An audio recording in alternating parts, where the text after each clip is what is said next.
Que Deus abençoe os irmãos. Vamos abrir a nossa Bíblia em Lucas, no capítulo 2, versos 4 e 5. Lucas 2, versos 4 e 5, apenas o registro de uma passagem que nos mostra, meus irmãos, o casal que abrigou o Senhor Jesus Cristo na sua casa. Eles foram instrumentos de Deus no advento, José e Maria, e nós lemos então: José também saiu da Galileia, da cidade de Nazaré, e foi para a Judéia até a cidade de Davi, chamada Belém, por ser ele da casa e família de Davi, a fim de alistar-se com Maria, sua esposa, que estava grávida. Meus irmãos, o apóstolo Paulo não contou nunca a história do Natal. A história do Natal é propriedade dos evangelistas. Entretanto, é o apóstolo Paulo quem nos diz que foi na plenitude do tempo, ou seja, no momento em que efetivamente a condição do mundo, a condição política, a condição moral, a condição religiosa era ideal para Jesus Cristo entrar no mundo. A Bíblia mostra com toda clareza que a vinda de Jesus Cristo à terra foi uma intervenção de Deus. Não foi um desenrolar natural de fatos, mas foi uma introdução do seu Filho na história. Tanto a sua entrada como a sua saída da história são providenciadas pela graça de Deus, são intervenções que Deus fez, são operações cirúrgicas que Deus fez com o objetivo de salvar os pecadores. Então a humanidade caminha, ela caminha sob o controle de Deus, obviamente, mas ela não tem noção do plano redentor de Deus, a não ser que Deus revele essas coisas. Então, sabemos que Jesus Cristo veio à Terra, ele não surge do nada, ele surge do plano redentor de Deus, mas ele chega na plenitude do tempo. Deus envia o seu Filho, nascido de mulher, diz Paulo, nascido sob a lei, para resgatar os que estavam sob a lei, a fim de que recebêssemos a adoção de filhos. Naturalmente, tudo é proposital no plano de Deus, tudo atende os seus decretos, tudo atende os seus objetivos, tudo. Nenhuma parte da história fica sem os objetivos do Deus bendito. E quando nós chegamos então no nascimento de Jesus Cristo, meus irmãos, nós vemos um casal. Esse casal é pré-formado, ou seja, José está noivo de Maria. Se nós atentarmos para o fato de que nós estamos numa cultura ocidental e eles são de uma cultura oriental, nós temos que caminhar na direção de perceber que o noivado era um compromisso tão solene quanto o casamento. A pessoa ficou noiva, está resolvido, ela não pertencerá a mais ninguém, ela permanecerá casada, extraoficialmente, não é? Com aquela pessoa até a união de corpos. Quando acontecer a união de corpos, então a Bíblia mostra os costumes daquela época, dizendo que na união de corpos é que se consuma o casamento.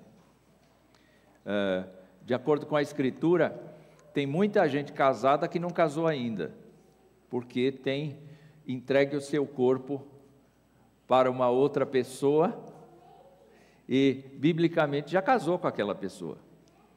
Mas José e Maria não tinham consumado o ato conjugal.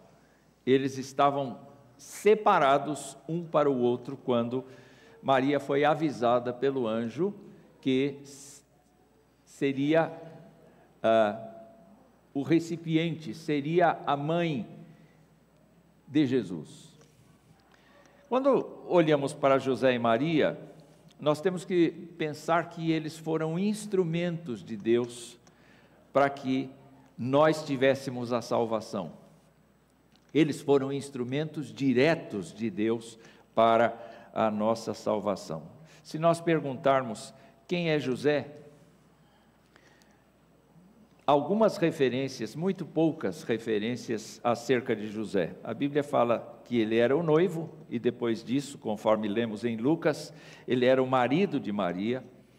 Ele era um téknon, ele era um carpinteiro. Talvez a ideia de carpinteiro seja mais adaptável a quem constrói. Então ele juntava madeira com pedra, ele tinha, obviamente, a licença, a competência para construir. Então ele era acionado, e nós não podemos imaginar que era apenas acionado na sua vila, na vila de Nazaré. Eventualmente ele podia ser também acionado ao redor do seu vilarejo. Ele era, interessantemente, ele era descendente da casa de Davi. Quando olhamos para Mateus capítulo 1, nós vemos o evangelista traçando um perfil das gerações desde Abraão até José. E Lucas, por sua vez, faz uma genealogia que provavelmente seja a genealogia de Maria. Ela também é descendente de Davi. O que nós temos registrado nas Escrituras é que antes mesmo de haver a união de corpos, José tinha a intenção de deixar Maria, sua noiva, e tinha a intenção de fazê-lo tão secretamente que não houvesse dano para Maria. Ela estava grávida, e isso era anormal para aquele mundo. Então, a partir do sonho que José recebe, nós sabemos que José assume o casamento com Maria, reafirma o seu compromisso de noivado e reassume a sua intenção de permanecer com Maria, honra Maria, preserva Maria até o fim da sua gestação e até o nascimento de Jesus, e a partir daí então se torna marido legítimo de Maria e tem com ela vários filhos, pelo menos 4 homens mais e irmãs, é o que diz a Escritura. E nós sabemos então que ele se tornou aquele homem que levou a sua família ao templo para apresentar Jesus. Ele ofereceu sacrifícios como manda a lei, ele foi a pessoa responsável por receber de Deus a revelação de que Herodes queria a vida do menino. Ele fugiu com sua família para o Egito. Nós sabemos que ele voltou para a Palestina novamente quando Herodes morreu e ele se instalou em Nazaré. Nós sabemos que ele, então, de acordo com o costume da época, orientou Jesus para aprender o ofício. Jesus se tornou um téknon como ele. Jesus fez o Senai da época com seu pai. E nós podemos ver que no relato bíblico, quando Jesus já está batizado e iniciou o seu ministério, Jesus volta para a sua cidade e começa a pregar, e as pessoas perguntam de onde lhe vem tanta sabedoria. Um evangelista diz assim: ele não é o filho de José? E o outro evangelista diz: ele não é o carpinteiro?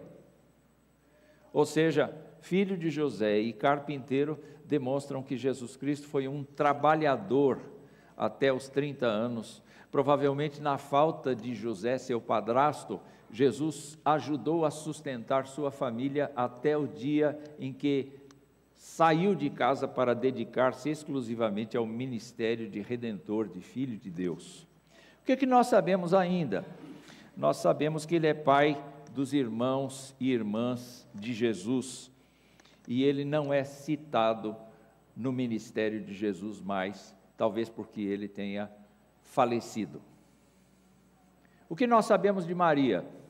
A Bíblia também fala pouco de Maria. Todo o resto que nós vemos na religião é composto por acréscimos da imaginação humana. Mas o que existe na Bíblia? Ela é a noiva, ela é uma jovem, ela é uma virgem, ela é também descendente de Davi, com toda certeza, ela é uma mulher temente a Deus, como José, e ela é receptiva à vontade de Deus, porque ela atende o anjo, e ela não reage com dúvidas, como Zacarias, o pai de João Batista, reagiu, mas ela reage favoravelmente. Aqui está a serva do Senhor, cumpra-se em mim o que foi determinado, eu quero servir ao Senhor. E, queridos irmãos, ela é conhecedora do Antigo Testamento, porque Magnificat é atribuído a ela, e ela cita então, em linguagem do Salmo, a forma como um crente se expressa. Dá para perceber que estes dois não são apenas descendentes de Davi, eles têm a esperança messiânica nos seus corações. Dá para ver que Maria é frequentadora de Jerusalém. Ela vai todos os anos a Jerusalém com a sua família. Ela é mãe de vários filhos. Ela não é imaculada simplesmente, ela não permanece virgem, ela é uma mulher que adquiriu para si a responsabilidade materna, ela gerou filhos e filhas, e ela é citada no ministério de Jesus Cristo e está presente no ato da sua crucificação. Ela também é citada no grupo dos que permaneceram em oração após a ascensão de Jesus, lá em Atos capítulo 1. É só isso que a gente pode dizer deles, nada mais. Não podemos criar novas expectativas acerca dessas pessoas. Elas são, na verdade, instrumentos de Deus, porque a obra não é deles, é de Deus. E a pergunta é: por que esse casal? Por que não outro? Por que um casal com essas características e não outro? Será que há mérito em Maria e José? Absolutamente não há. O que há? Há Deus trabalhando. E é nisso que eu quero focar hoje. Os irmãos pensem aqui comigo o seguinte: quando Deus chamou Israel, Deus foi revelando o seu plano redentor. Na quinta-feira nós vimos que Deus começou revelando no Éden, que Deus revelou a Abraão, o pai da fé, que Deus revelou a Moisés, aquele que escreveu a lei do Senhor, e revelou a Davi. Mas quando chegou em Davi, ele disse: eu vou trazer da sua família um descendente. E meus irmãos, se nós contarmos com a contribuição de Israel, o que nós vamos encontrar? Decepção, decepção, decepção e, por último, decepção. Rebelião. Nós vamos encontrar Israel cada vez mais se distanciando de Deus. Só que Deus nunca deixou de ter dentro desse Israel imaturo, desse Israel rebelde, desse Israel que sempre foi punido por sua injustiça, um remanescente fiel. E é assim na história da igreja. Deus está mantendo a sua igreja com um remanescente fiel. Chegamos então a entender o seguinte, eu entendi o seguinte, que Deus manteve Maria e José José e Maria por conta da sua fidelidade. Tudo se deve à fidelidade de Deus. Deus foi fiel. Mas não foi fiel a eles. Deus, acima de tudo, foi fiel a si mesmo. Deus é fiel a si mesmo. O que Deus promete, Ele cumpre. Eu me lembro das palavras de Balaão para Baraque. Olha, duas pessoas absolutamente fora do plano redentivo de Deus, duas pessoas que não estão nos céus, não vão ser encontradas nos céus, Balaão e Baraque, porque eram inimigos do povo de Deus. E Balaão disse assim: Deus não é homem para que minta, Deus não é filho de homem para que mude de ideia. Será que, tendo Ele prometido, não o fará? Será que, tendo falado, não cumprirá? Meus irmãos, ninguém pode duvidar do que Deus disse. Quando um homem fala alguma coisa, pode haver questionamento, mas quando Deus fala, nós não podemos duvidar da sua palavra. O tempo passou, Israel entrou na terra, virou monarquia, e Deus um dia disse para Davi que ele teria um descendente da sua casa que permaneceria no trono.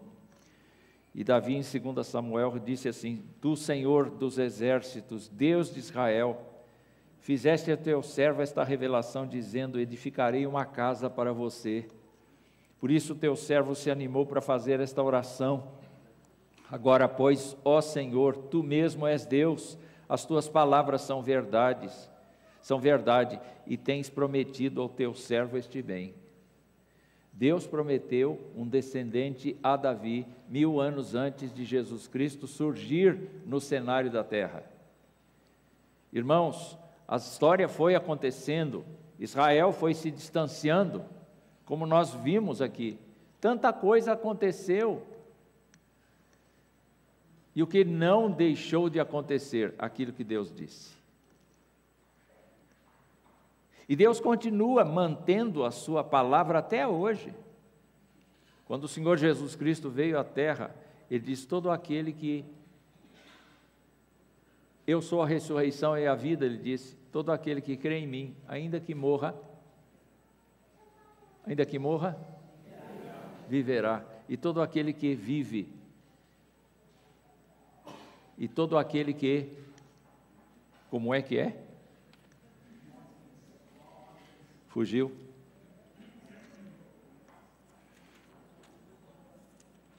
Eu vou repetir aqui lendo, é melhor.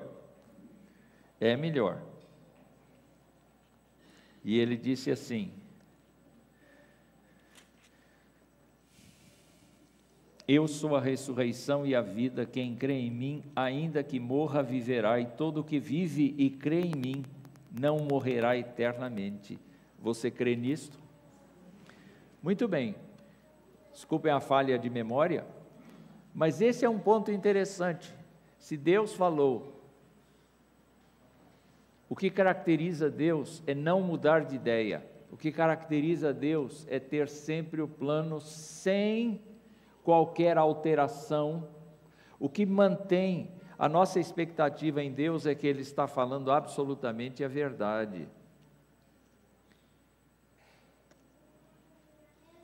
Quando Ele chama um casal da descendência de Davi, Ele está simplesmente fazendo o que para Ele é a maior rotina de todos os tempos, é manter a sua palavra.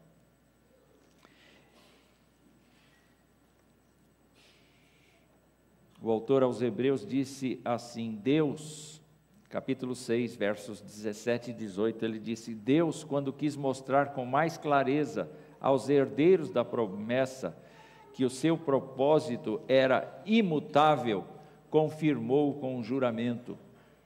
Ele fez isso para que, mediante duas coisas imutáveis, nas quais é impossível que Deus minta, nós, que já corremos para o refúgio, tenhamos forte alento para tomar posse da esperança que nos foi proposta. Quero lembrar então que Deus convocou José e Maria não por causa dos seus méritos, não por causa da sua espiritualidade, não por causa das possibilidades deles, mas Ele convocou porque Ele é fiel a si mesmo, e Ele manteve-se coerente. Vamos pegar esta afirmação para lembrar o seguinte: quando Deus disse que seria o nosso Deus e Salvador, Ele será. É por esta razão que nós não podemos descrer do fato de que, se Ele nos salvou, de vez nos salvou. Nunca mais mudará de ideia a nosso respeito. Mas aí vem a segunda parte. Eu queria avançar agora com a minha gloriosa imaginação com vocês. O texto bíblico de Lucas, capítulo 1, diz assim: José, com quem Maria estava para casar, sendo um homem justo e não querendo envergonhá-la em público, resolveu deixá-la sem que ninguém soubesse. Podia apedrejar até, se quisesse. Pela lei deles, podia expô-la ao ridículo, dar carta de divórcio, mandá-la embora, deixá-la sozinha, se quisesse. Entretanto, ele preferiu não fazer isto. Enquanto ele refletia sobre isso, era um homem pensativo, amava Maria, eis que lhe apareceu em sonho um anjo do Senhor, dizendo: José, filho de Davi, fidelidade de Deus, não tenha medo de receber Maria como esposa, porque o que nela foi gerado é do Espírito Santo. É uma coisa tão fora da sua realidade, do seu cotidiano. Ela conceberá e ela dará à luz um filho, sem o auxílio de você. Mas ela dará à luz um filho e você porá nele o nome de Jesus. Qual foi o nome que José pôs? Foi Jesus. Ele foi obediente. Ele foi obediente. Porque ele salvará o seu povo dos pecados deles. Ele de repente começou a prestar atenção nessa criança que vinha, porque a criança que vinha tinha uma função, era salvar o seu povo dos pecados deles. Ora, tudo isso aconteceu para se cumprir o que foi dito pelo Senhor por meio do profeta: eis que a virgem conceberá e dará à luz um filho, e ele será chamado pelo nome de Emanuel, que significa Deus conosco. Quando José despertou do sono, fez o que? Como o anjo do Senhor lhe havia ordenado, e recebeu Maria por esposa, descansou no Senhor. Quando que a gente percebe que José é um instrumento de Deus? Neste texto, por exemplo, a gente observa que ele é um homem temente a Deus. Neste texto, a gente percebe que ele vai ter dentro da sua casa uma criança que não é dele, mas ele vai tratar dessa criança como se fosse dele, e ele vai compartilhar com esta criança uma experiência de vida que nenhum de nós podia imaginar, porque ele vai ter uma criança no seu braço, ele vai ensinar uma criança a caminhar, ele vai ensinar a criança a mexer com o formão, a mexer com as suas ferramentas. Ele vai olhar para esta criança e junto com esta criança ele vai experimentar um tempo de paz, um tempo de bênção, um tempo de graça dentro da sua casa. Meus irmãos, Jesus Cristo, a narrativa de que Jesus Cristo fez milagres na sua infância não está registrada nas Escrituras. Não tem nada disso registrado nas Escrituras. Mas você que é pai, se um anjo de Deus viesse e dissesse: você vai acolher no seu lar o Filho de Deus, como é que você seria desde então? o que é que você faria? Nós vemos pela narrativa bíblica que José foi um homem que obedeceu à lei do Senhor, fez os sacrifícios, lutou por sua família, se refugiou no Egito. Foi uma pessoa a quem Deus empoderou com graça, com misericórdia, com sabedoria, para responder às perguntas do seu menino. Ou vocês acham que ele não teve que responder perguntas da criança? Ou vocês acham que ele não teve que ajudá-lo na sua adolescência? Porque afinal de contas, olhando para a Escritura, nós temos que experimentar Jesus Cristo, o Filho do Deus bendito, como um homem em processo de crescimento. Não é verdade? Jesus não nasceu sabendo. Jesus teve que aprender a mamar, a andar, a ler, a escrever. E quem eram os primeiros mestres das crianças naquele tempo? Os próprios pais. Quando eu olho para Jesus já no seu ministério, meus irmãos, eu ouço Deus dizendo algumas vezes: este é o meu filho amado em quem eu tenho prazer. Como vocês acham que José deveria se comportar diante desse cenário? O filho amado de Deus sendo criado por aquele homem, que não era o seu pai legítimo. O que era demandado desse pai? A dependência de Deus, a obediência de Deus. E eu quero fazer uma pergunta aos pais: qual a diferença de José para nós? Deus entregou os filhos que nós geramos a nós, e Deus eventualmente designou filhos de outras pessoas para que nós os adotássemos e os criássemos. Como é que nós devemos tratar estas pessoas que vêm de nós, ou a quem nós fomos responsabilizados por cuidar?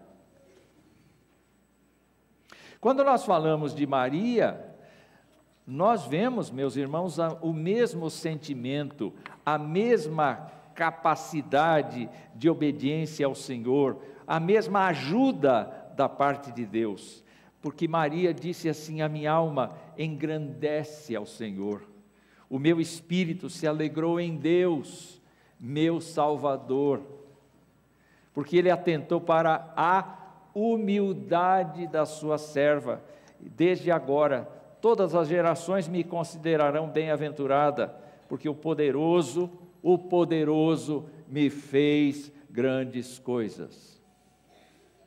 É muito comum ser mãe. Nós estamos acostumados a ver esse espetáculo todos os dias, não é? Nós temos algumas aqui na expectativa de terem filhos daqui a pouco. Coisa boa. Mas o que é isso, na verdade? Não é apenas a geração de uma vida, é a geração de uma pessoa a quem Deus lhe deu para administrar. Maria tem consciência de que Jesus não é dela, mas Maria tem a consciência de que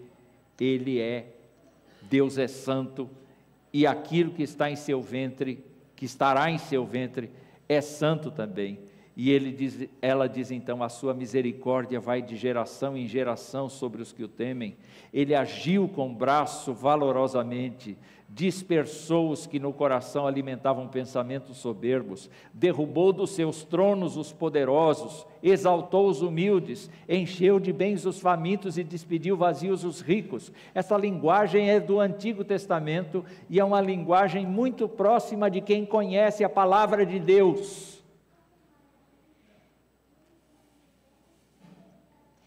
Então, amados irmãos, diz assim, que Ele amparou Israel, seu servo, a fim de lembrar-se da sua misericórdia a favor de Abraão e de sua descendência para sempre, como havia prometido aos nossos pais. Portanto, Maria também é uma pessoa da velha dispensação, que entretanto tem um grande temor do Senhor. E quem alimenta esse grande temor do Senhor nela é o próprio Senhor. Então, não é por causa dos méritos de José e Maria que eles foram escolhidos como o casal que ia abrigar Jesus Cristo, mas pela graça do Senhor, Deus se manteve fiel e Deus certamente fez uma grande obra na vida dessa família. Você já parou para pensar que Maria e José foram as pessoas que mais conviveram com Jesus? Já parou para pensar o fato de que eles aprenderam muito com Jesus e que eles contaram desde cedo para Jesus que Jesus não era filho de José? Porque quando Jesus vai ao templo aos 12 anos, o que ele diz? Eu estava cuidando dos negócios do meu pai, que é Deus. Ele já tinha consciência da sua missão e com toda certeza o seu pai e sua mãe lhe contaram vezes e vezes e vezes o jeito que ele veio, a forma como ele veio. E os seus pais amaram o Senhor por conta da graça que receberam. Vamos, meus irmãos, pensar em nós. É claro que o cuidado de Deus, o foco de Deus no seu filho, era especialíssimo. Mas a gente não pode esquecer que Deus continua amando toda a criação e amando os seus filhos especialmente. Com que cuidado Deus tem tratado a nossa casa? Com que cuidado Deus tem interagido conosco? Com que cuidado nós temos respondido ao Senhor, com amor, com dedicação, com esforço, no sentido de louvar ao Senhor na vida comum. Eu podia ir longe aqui, devagar mais um pouco. Será que eles não tiveram nunca discussão entre eles, Maria e José? Será que eles nunca tiveram, assim, diferença de opinião? Será que eles nunca tiveram? Porque eles eram pecadores. Eles eram pessoas como nós. Será que nunca Jesus teve que pegar a mãe do papai, a mão da mamãe e juntar ali e dizer assim, se perdoem mutuamente? Eu não sei. Mas o que eu sei é que eles foram instrumentos de Deus para que a nossa salvação se concretizasse. Por causa da fidelidade de Deus, Deus promoveu grandes mudanças neles. E quando afinal Maria compreendeu, já vendo Jesus, seu filho na cruz, e depois o seu filho ressuscitado, quando ela compreendeu a missão de Jesus Cristo, ela aceitou a Jesus Cristo como seu Senhor e Salvador. Maria precisou crer em Jesus Cristo como Filho de Deus, para ser salva como um de nós. Maria não é a mãe de Deus. Maria é a mãe do Senhor Jesus, o Deus homem. É diferente.